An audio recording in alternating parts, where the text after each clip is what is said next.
en verdad sí hoy estábamos esperando esta oportunidad para hacer en nuestro segundo video con respecto a cómo homeopatizar el agua de mar, que la gente se quedó esperando después que vio la entrevista. Y bueno, vamos a hacer como un nuevo comienzo y vamos a contarle a la gente qué es la homeopatía, Luis. Bueno, Griselda, para comprender en qué consiste la terapia homeopática, es necesario revisar el concepto de enfermedad. La actitud analítica de la medicina moderna ha conducido a dos grandes equívocos.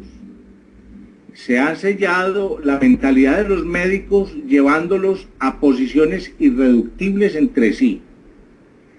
El primer equívoco consiste en considerar que la enfermedad es un fenómeno localizado, que un órgano o tejido alterado anatómica y fisiológicamente representa la causa y el asiento de la enfermedad, y que una vez extirpado o curado del modo deseado, es decir, de manera electiva, la enfermedad desaparece.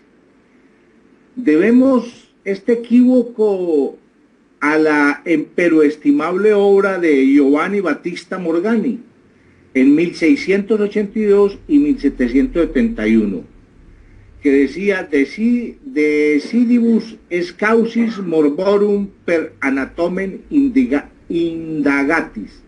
Morgani sostiene que sus observaciones anatómicas, es decir, el estado terminal y localizado de la enfermedad, representaría el motivo y el origen de la enfermedad en sí. Tal actitud estaba más que justificada si se considera el planteamiento científico y filosófico de la época. Era el periodo en que tenía lugar una violenta reacción contra el aristotelismo.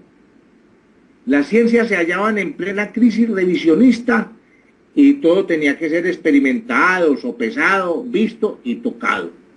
El segundo equívoco reside en considerar a los procesos patológicos locales limitados en el tiempo, independientes sin conexión con la economía general del organismo, a lo sumo con una relación muy ambigua y sin relaciones entre sí, como si fuesen independientes. Estos dos errores de valoración han conducido y llevan todavía a la búsqueda espasmódica de la diagnosis clínica, o sea, de la casilla en la cual encajan la enfermedad, sin concebir al enfermo como una unidad físico-emotiva de espacio-tiempo, y a las enfermedades como etapas de la trayectoria dinámica de la vida clínica del paciente. Es decir, no se reconoce la unidad del individuo. Y el individuo es una unidad, como lo dijéramos, es una unidad que se enfoca entre todo el parámetro del universo y contiene el universo en sí. Qué profundo eso, ¿eh?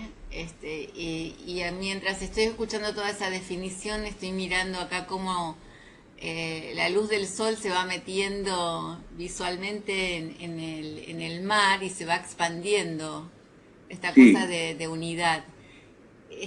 Luis, el concepto homeopático que podemos acercarle a la gente, el que sea más fácil de comprender, eh, ¿cuál sería? Sería que la vida está gobernada por una energía sintetizadora y plasmadora que coordina y organiza en una unidad funcional los elementos histológicos, endocrinológicos, humorales, bioquímicos y psíquicos del organismo, que de este modo resultan recíprocamente correlacionados, al punto que resulta impensable aislar en la vida cualquiera de ellos de la economía general sin provocar un daño en la totalidad del organismo. Es decir, somos holísticos. Claro. La homeopatía es holística. ¿Y cómo, perdón, ¿y cómo cura la homeopatía entonces? La homeopatía cura teniendo en cuenta la generalidad de la sintomatología del paciente. Por eso es necesario someter al paciente a un interrogatorio profundo a fin de buscar cuáles son los medicamentos que se identifican con esas personalidades, con la personalidad del paciente, para poder lograr llegar al meollo de él holísticamente y extraer a través del medicamento los elementos que están afectando orgánicamente al paciente.